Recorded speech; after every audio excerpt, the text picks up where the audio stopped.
Hello! Let's see how to make text as symbols. First go to the Your LessonPix tab and then go to Custom Symbols. Find the section titled Text as Symbols. Enter the words you need as text, separated by commas.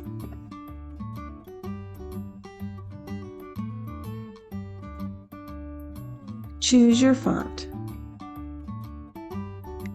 Then you can choose the text color and an outline color.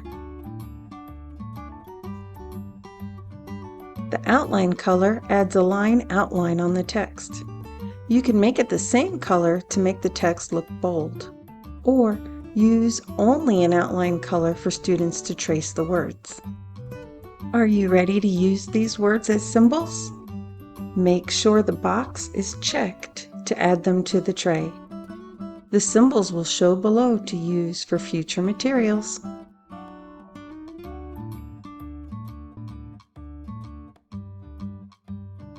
Now you can make fun activities that promote reading and writing.